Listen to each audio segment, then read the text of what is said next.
Layer palette. Document window के right side में layer palette आती है, जिसके अंदर आए हुए सभी ऑप्शंस हम एक के बाद एक चेक करते हैं। सबसे पहला है एफएक्स। एफएक्स जो कि लेयर स्टाइल के लिए यूज होता है। यही लेयर स्टाइल लेयर मेनू में भी अवेलेबल है, जिसमें सबसे पहला है इनर शेडो। जैसे ही हम इनर शेडो पे क्लिक करते हैं तो उसका डायलॉग बॉक्स ओपन हो जाता है, जहां से हम शेडो का कलर और उसकी साइज एडजस्ट कर सकते हैं।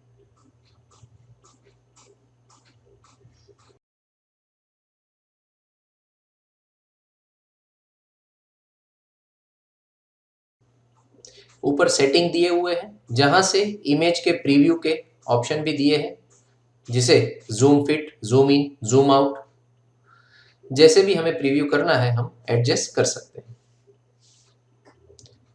इसको हम अंडू कर देते हैं। उसके बाद ड्रॉप शेडो। अगर हमें किसी भी इमेज का ड्रॉप शेडो देखना है तो उसके लिए कम से कम 2 लेयर्स होने जरूरी है, ताकि ऊपर के लेयर का शेडो नीचे के लेयर पे दिखाई दे। यहाँ पे यहाँ की किसी बैकग्राउंड के ऊपर अगर कोई इमेज हो तो उस इमेज का हम या उस लेयर का हम ड्रॉप शेडो उस बैकग्राउंड के ऊपर दिखा सकते हैं। यहाँ पे हमने एक सिलेक्शन किया और उसे डुप्लीकेट लेयर किया। अब हम ड्रॉप शेडो अप्लाई करते हैं। जैसे ही हम ड्रॉप शेडो पे क्लिक करेंगे तो drop shadow dialog box open हो जाता है, जहां से हम शेडो की साइज, उसकी डायरेक्शन एक्स एक्सिस और वाई एक्सिस में एडजस्ट कर सकते हैं। जैसे ही ओके पे क्लिक करेंगे तो हमारा ड्रॉप शेडो अप्लाई हो जाएगा। इसी ड्रॉप शेडो को अगर हमें रिमूव करना है तो फिर से एफएक्स पे क्लिक करेंगे, जहां पे last option remove drop shadow दिया हुआ है। तो इस तरह से हम ड्रॉप शेडो रिमूव भी कर सकते हैं। इसके बाद ग्रेडियंट ऑपेसिटी। सबसे पहले हम इमेज को रिवर्ट कर लेते हैं। Gradient opacity. ग्रेडियंट ऑपेसिटी को क्लिक करते ही उसका डायलॉग बॉक्स आता है, जिसके अंदर इमेज को 4 पार्ट में डिवाइड किया हुआ है।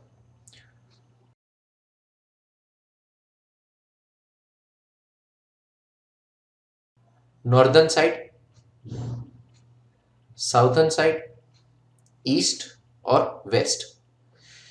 किसी भी कंट्रोलर से हम इमेज की ऑपेसिटी उस साइड से हम कम कर सकते हैं। हम इसे कैंसिल करते हैं।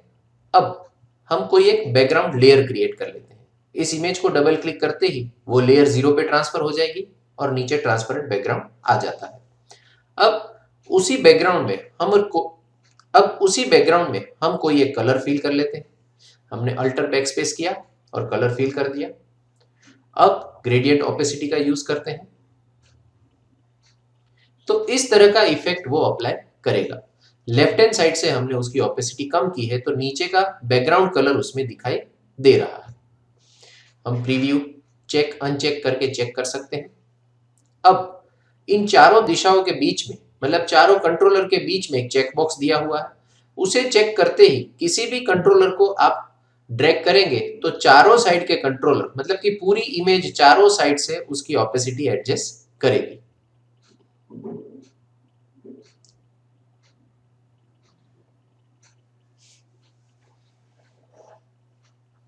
ग्रेडियंट ऑपेसिटी के बाद है अप्लाई स्टाइल। इमेज के ऊपर कोई भी लेयर स्टाइल जब हम अप्लाई करते हैं तो उसे एडिटेबल मोड की जगह परमानेंटली अगर इमेज के साथ मर्ज करना है तो अप्लाई स्टाइल का यूज होता है। इस इमेज पे हम ट्रायल के तौर पे स्ट्रोक लगाते हैं। स्ट्रोक की साइज हम कम ज्यादा कर सकते हैं एज पर अवर रिक्वायरमेंट। अब हम लेयर स्टाइल में से ही रिमूव स्ट्रोक करते हैं, तो ये देखिए आपका स्ट्रोक यहां से रिमूव हो गया है, मतलब कि वो स्टाइल एडिटेबल मोड में है। अब हम इसको अप्लाई स्टाइल करते हैं। जैसे ही हमने अप्लाई स्टाइल किया तो ये स्टाइल उस इमेज के साथ मर्ज हो गया। अब अगर हम उसको रिमूव स्ट्रोक करते हैं तो वो यहां से रिमूव नहीं होगा।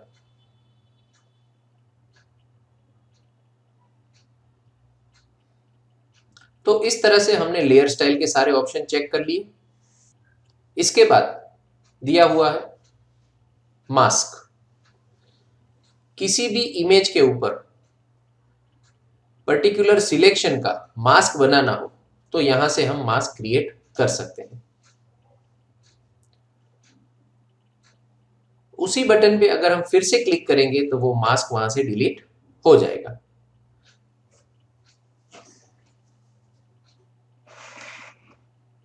हम फिर से मास्क क्रिएट करते हैं।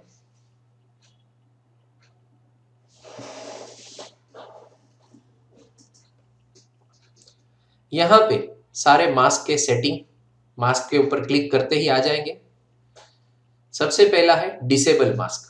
जैसे ही हम उस पर क्लिक करेंगे तो वहां से हम मास्क को डिसेबल और इनेबल कर सकते हैं। इसके बाद रिमूव मास्क, जिससे कि मास्क रिमूव हो जाता है। हम फिर से मास्क बनाते हैं। इसके बाद दिया हुआ है अप्लाई मास्क। अप्लाई मास्क भी सेम अप्लाई स्टाइल की तरह काम करेगा। जैसे ही हम मास्क को अप्लाई कर देंगे तो वो इमेज को उसी शेप में कन्वर्ट कर देगा और मास्क उसके साथ मर्ज हो जाता है। फिर हम उसको वहां से नहीं हटा सकते। हमने कंट्रोल Z कर दिया। फिर से हम सिलेक्शन करते हैं।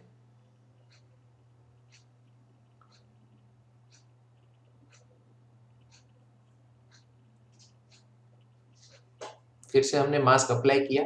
इसके बाद दिया हुआ है हाइड ऑल।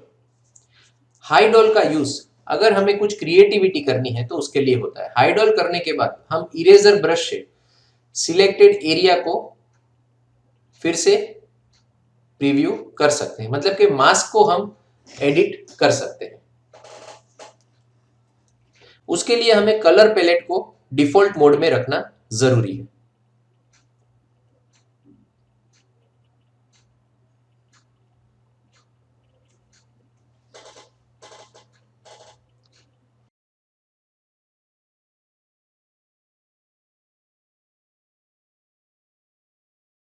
अगर हम किसी मास्क में पर्टिकुलर एरिया या पर्टिकुलर सिलेक्शन ऐड करना चाहते हैं तो एक्स्ट्रा एरिया सिलेक्ट करने के बाद ऐड सिलेक्शन करते ही उस मास्क के अंदर इतना एरिया ऐड हो जाएगा। उसी तरह से वहां पे दिया हुआ है सब्सट्रैक्ट सिलेक्शन। सब्सट्रैक्ट सिलेक्शन की मदद से हम सिलेक्टेड एरिया को मास्क में से रिमूव कर सकते हैं। उसके बाद है इन्वर्ट मास्क, जिससे हम मास्क के एरिया को इन्वर्ट कर सकते हैं।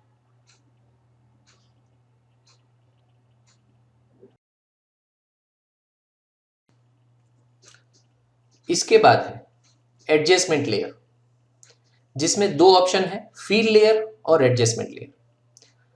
सबसे पहला हम देखते हैं फील लेयर। ये क्या करता है कि आपके इमेज के ऊपर एक एक्स्ट्रा लेयर ब्लैंक डिजाइन करता है, जिसके ऊपर आप कोई भी कलर फील कर सकते हैं। कलर फील करने के लिए इसके अंदर अलग अलग 5 ऑप्शन दिए हुए हैं। इसे आप सॉलिड, ग्रेडियंट, हॉरिजॉन्टल और ग्रेडियंट वर्टिकल तीनों तरह से फील कर सकते हैं। इसके बाद यहाँ पे स्वैप कलर का भी ऑप्शन दिया गया है, जिससे कि आप कलर को स्वैप भी कर सकते हैं। यहां नीचे उसका एडजस्टमेंट फेड दिया हुआ है, जिससे कि आप उस लेयर की ऑपेसिटी एडजस्ट कर सकते हैं।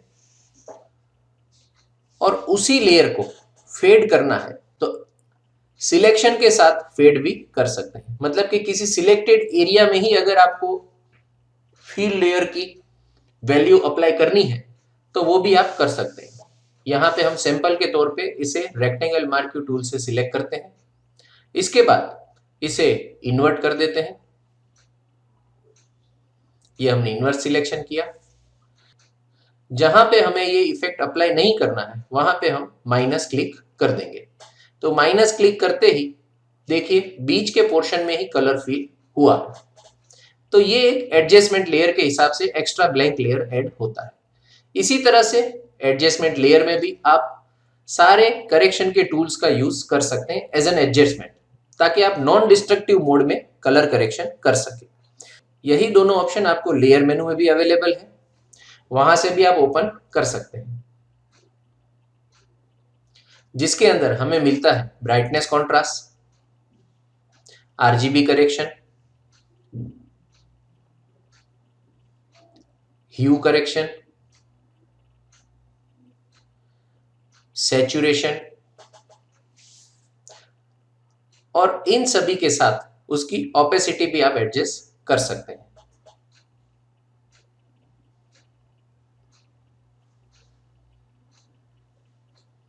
प्लस यहां पे सेम वे फेड भी दिए हुए हैं एज पर सिलेक्शन। इसके बाद है मूव लेयर डाउन और मूव लेयर अप, जिसकी मदद से आप सिलेक्टेड लेयर को ऊपर नीचे कर सकते हैं। यहां पे हम सैंपल के तौर पे 2 डुप्लीकेट लेयर बना लेते हैं।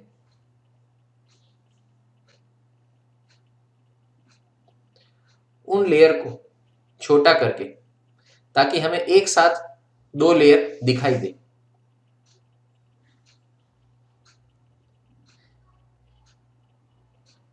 इस लेयर को हम ब्लैक एंड व्हाइट कर देते हैं।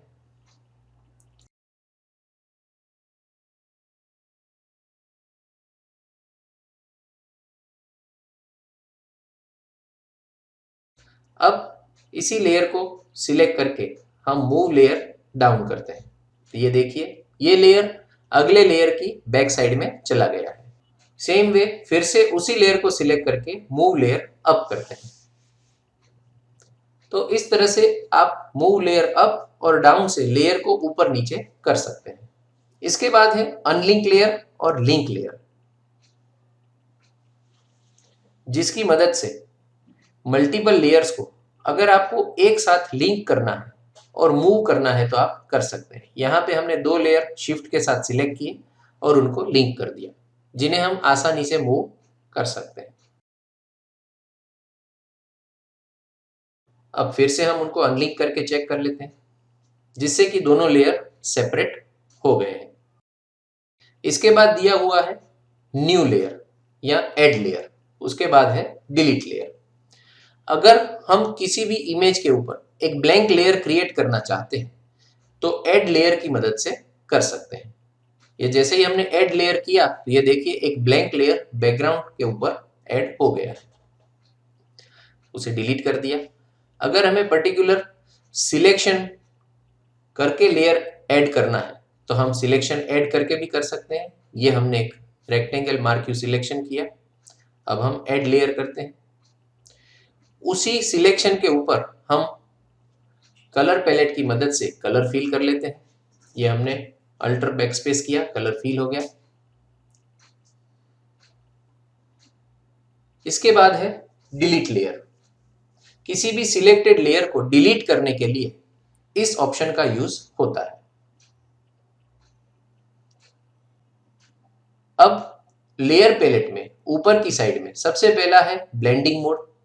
यहां से हम कोई भी ब्लेंडिंग मोड सिलेक्टेड इमेज के ऊपर अप्लाई कर सकते हैं। उसके बाद है ओपेसिटी। सिलेक्टेड इमेज की ओपेसिटी हम यहां से एडजस्ट कर सकते हैं। इसके बाद है लॉक लेयर। इसकी मदद से हम किसी भी लेयर को लॉक और अनलॉक कर सकते हैं। लॉक करके ही जैसे ही हम लॉक करते हैं तो हम उस लेयर को कहीं पे भी मूवमेंट नहीं कर सकते। फिर से उसे मूव करना हो तो उसे अनलॉक करना जरूरी है।